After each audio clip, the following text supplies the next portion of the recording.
Hi there, welcome to this little tour of the new features of Google Classroom for 2023. So here we are on the Google Classroom homepage. I'm just going to click on the card, current Google Classroom, and as always we land directly in the stream. So I'm going to pop over to Classwork in order to show these new features to you. So clicking on the big plus create button, like normal when you create an assignment, you'll see in the assignment window it looks a little different, and there's a few different things going on down here where it says attach. So the two different new features are YouTube. This is YouTube Interactives. So this looks the same as the old YouTube window, but if I search for a video, the options you're now seeing at the bottom are add video or add questions. So this is a new feature. So if we click on add questions, this allows us to add, similar to how Edpuzzle works, add questions at specific points throughout the video. The video will stop, the child will have to answer the question in order to continue watching the video. So just to check their understanding as they're watching these videos. So if I click on add a new question, the options are multiple choice or open-ended. I'm going to stick with multiple choice for now to make it as easy as possible for myself. And here we are. Multiple choice, event time. So even if I've clicked in the wrong place in it, actually I don't want them to have to answer a question immediately at the beginning of the video. I can put the time mark in there and it will move it to the correct place. So I've got place to add my question, and then my multiple choice answer options, which I can choose to shuffle the order so that not all the students are seeing the same thing. And I can remove some answer options if I only want to have three.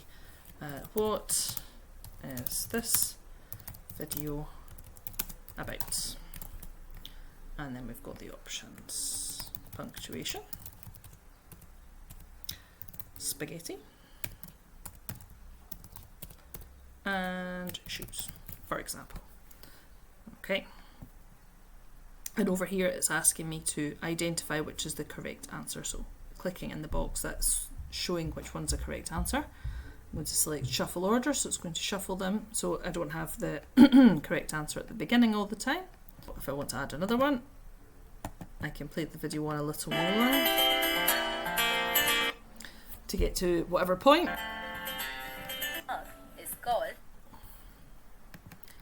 And add another question. So now it's picked up on the time that I've paused the video at, and it's asking me to add a question. So you can see here the questions are listed. These are your activity questions.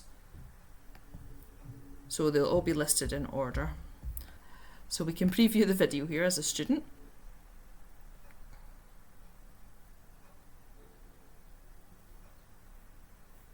And here are the instructions. One question, watch the video from the beginning to the end time.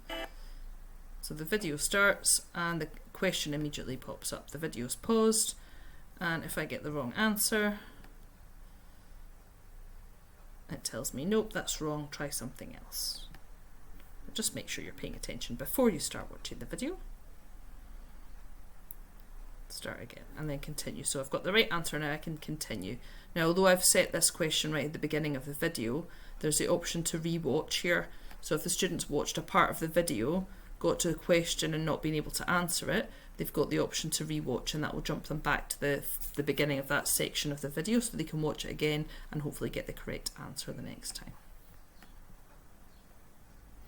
So now that we've finished adding the questions, up on the top right, the blue button attach, and that will attach that task to the video and the questions to the assignment that we're setting in Google Classroom. And then you can go on as normal and put in your own title. It's pulled over the title from the YouTube video, but you can put in your own title there and your instructions as usual and all the other bits and pieces that you normally put in. These are very basic. They work in a similar way to Edpuzzle, but because it's within Google Classroom, it's all contained in there, so the children are not having to navigate to another site to do a task and then navigate back. It's cutting out some of the flicking between tabs or jumping between screens that they might have to do. So it might be useful for younger children to begin to get the feel for things before you start using something a bit more complex like Edpuzzle. So the other new feature is practice sets, and these are designed for personalised learning. Rather than a task that the children are graded on, they're given some questions to work on, and they're given support to work on those questions automatically by the algorithm inside Google Classroom. These consist of multiple choice or short answer questions only at the moment, the same as the YouTube task, and they're most useful for maths and science at the moment. You can set questions on other subject areas, but the most useful support materials that you're going to get are going to be around maths and science. This is still very new, and the likelihood is it's going to improve and develop over the course of the school year as people use it and give feedback on it. So we can access from inside an assignment by clicking on here. You can also access it from the Google Classroom homepage. So if we go back out to classes, there's a button here for practice sets, and you possibly also spotted on the sidebar menu there's a button for practice sets. If you access practice sets from the sidebar menu or from the home page of Google Classroom, you can create practice sets, but from there you'd have to then go into the Google Classroom you want to assign them in and create an assignment and attach them to the assignment. It's a little bit clunky. If you've got some set up already, then great, you can use those directly. If not, you can use the assignment option in the Create tab. Click on Practice Sets, and you can actually create a practice set from scratch in here as well. So there's various options depending on how you want to use the practice sets. So let's have a look at a practice set that I've got set up already, a demonstration one. So what you've got here are a list of questions, multiple choice, short answer, and this one is a bit of a mixture of math, science and literacy as we were having a little play around with it.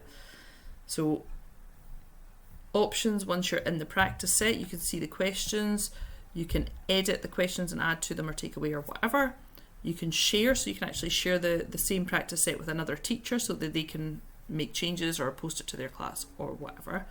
Attach, which will attach it directly to the task that the assignment that you're creating, and try as a student. So let's have a look at the student view of this.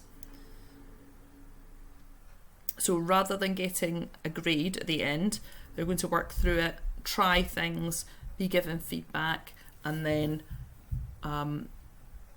you'll be given the information about how they did, but they're not going to receive a mark or a grade on the grade sheet from doing a practice set. So question number 1, which of these is the correct use of apostrophe for possession? Let's choose the wrong answer, or one of the wrong answers, and click check. So Google Classroom's now checking, and it's saying nope, try again, that's not the right answer, and you'll notice the little light bulb over here is flashing to say click me and I'll give you a hint. So let's click on this. As I was saying before, it's most useful for maths and science at the moment. It's not necessarily, the algorithm's not necessarily picking up on what the question is when it's outside of maths and science. So it is giving me some grammar information, but unfortunately it's giving me grammar information about commas rather than apostrophes, which is what the question is about. So let's close that, and we're going to try again, and I'm going to click a wrong answer again and see if it will give me a different hint, and see if the next hint's any more use.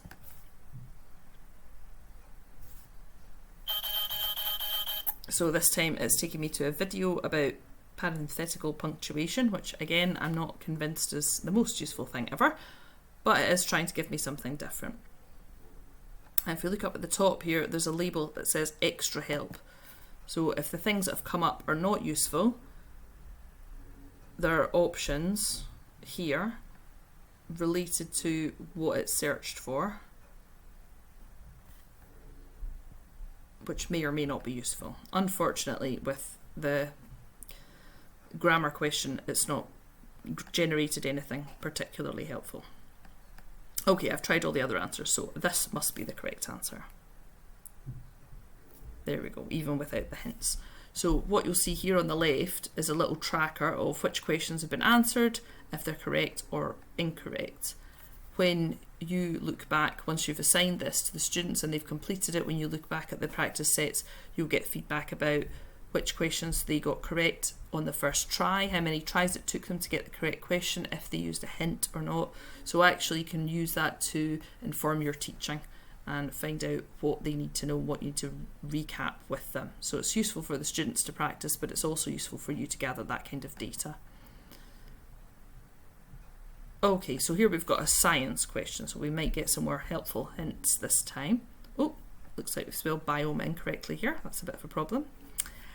Which of the following is the correct term for an animal's natural home? So again, I'm going to choose a wrong answer here and hope that we get a nice hint that's helpful this time. Okay, you're wrong, try again. Here's a little hint. Let's have a look at the hint. And it's taking me to a YouTube video, factors that cause changes in a habitat. So even though the hint's not particularly helping with the question, it's actually giving me the answer. So let's go with that. Check. There we go.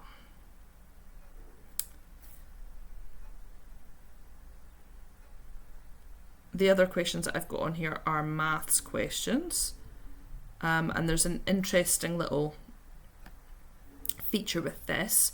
For these questions you can show your work, so if you need to do some working out, for example in these maths questions, you've got the option to type, or I can change to the pencil tool and I can write. So at 7 AM the temperature was -3. By noon, the temperature was 11 degrees higher. So I can do my working out in the box here. And I can actually even write my answer in the answer box using the handwriting tool. And the handwriting recognition is picking up what I've written there. So when I check it, hopefully,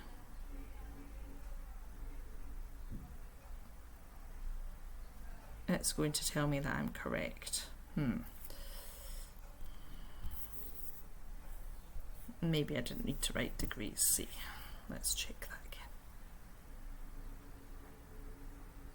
There we go. I was correct. I just give it too much information. And if you see down at the bottom here, I got a nice little trumpet blowing to tell me, celebrate my correct answer. So again, on the left, you can see I've done question 1, it's correct. I've done number 2, it's correct. I've done 3, it's correct. And I've still got 4, 5 and 6 to use to complete. And if I click on 6, it's going to jump me directly to question 6. So the students can jump between the questions easily as well.